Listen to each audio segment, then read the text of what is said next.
I'm Kairu. I am an Asian American non-binary artist, and I am excited to be here today to be interviewed and talk about myself and my experiences. In middle school, I was in a very toxic relationship, and I also just didn't know a lot about myself. I was in a position where I didn't really have my own personality or hobbies outside of other people. And I didn't really understand who I was or what kind of role I could play in my own life and make my own decisions. So I think once I started towards the end of middle school, once I started to realize that and sort of resented the position that I was in, even though I was very afraid, I started to kind of distance myself from my toxic relationships. And in high school, I started pursuing hobbies and activities that were things that I wanted to do, regardless of what the feedback I got from other people, if they thought it wasn't suited for me, because of maybe the kind of person I was or because I seemed too timid. I was very socially anxious. I had to spend a lot of time making myself do things that to I think a lot of other people seem very small, but were really terrifying for me, just like asking to sit next to someone or like just entering a room full of people for a new club. They were things I really wanted to do, but that I had a lot of trouble doing.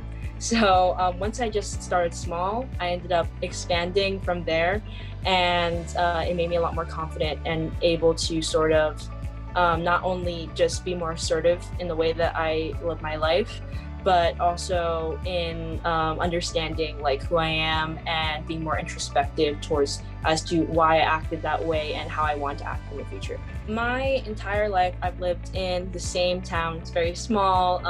I live in the white suburbs of New York. And it's a very interesting experience being at the intersection of multiple minority groups. It's kind of like, I think that the experience is very different when you're at that intersection, just because it's not like all of the aspects of my identity overlap and intersect with one another and make a very different experience. And I think that a lot of people at the intersection of multiple minorities can feel that way. So for me, I couldn't even really begin to dissect things with my orientation or the way I was attracted to people or my gender, because I was so preoccupied with trying to come to terms with my race, just because it was something that was so starkly apparent to me that I was very different, and that as much as I wanted to fit in with my white peers, there was always that barrier within how I looked, that even though I thought that I was the same as them, clearly there was that difference, and there were certain things I just couldn't relate to them because our culture is different, the way I was raised was a little bit different, and I never felt like I could fit with them. It made me really resent my race. It really made me resent who I was, because in my mind, it was the sole barrier between me and having more stable relationships. It was also just something I also like internalized a lot of the stereotypes that I was told about my culture, rather than really paying attention to what the actuality and reality of my culture. So even though there were a lot of great things about it, I could only focus on the stereotypes and the negativity that came with it, and I wanted to completely reject that experience. I'm very passionate when it comes to racial justice and LGBTQ plus justice. I was making a lot of art about it, considering my own identity, things like that. But I wanted to expand more on that and do more that would influence the community beyond just myself, because I felt like, okay, I'm confident in who I am, but not everybody is able to be in that position or can afford to be in that position.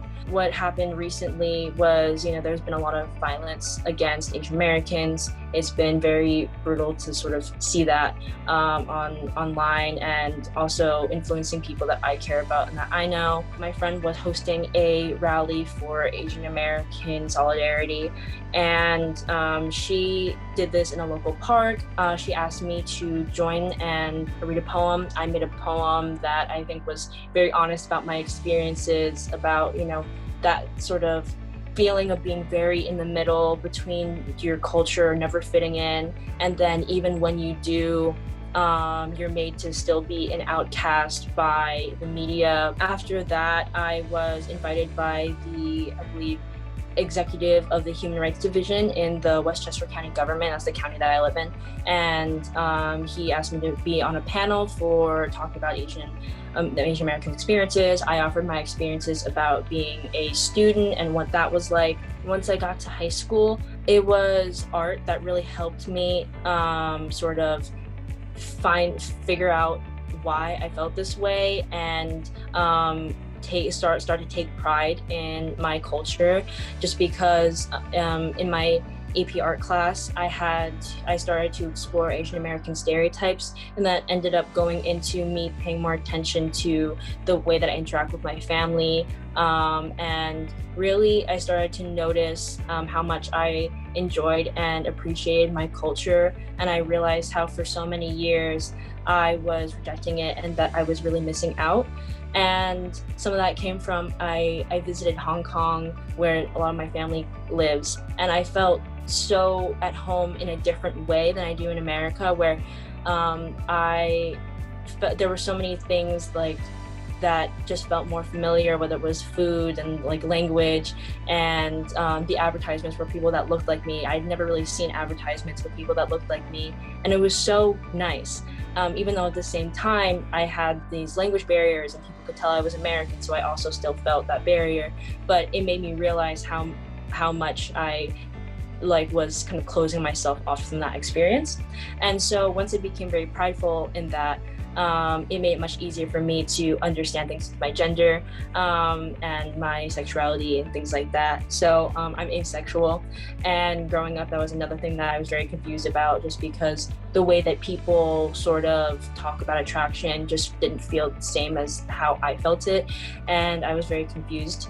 So that was something that it was more personal and not something that I would share with many people, so it wasn't as much of a barrier socially as I think my gender was. Even though it's kind of like a roller coaster about that, I feel very free in the fact that I'm able to be open about it. I'm in a safe enough environment that I'm able to do so, and it's made me feel so much better, because even with those downsides, people not knowing who I am or being confused by me doesn't affect me as much as I think hiding myself would.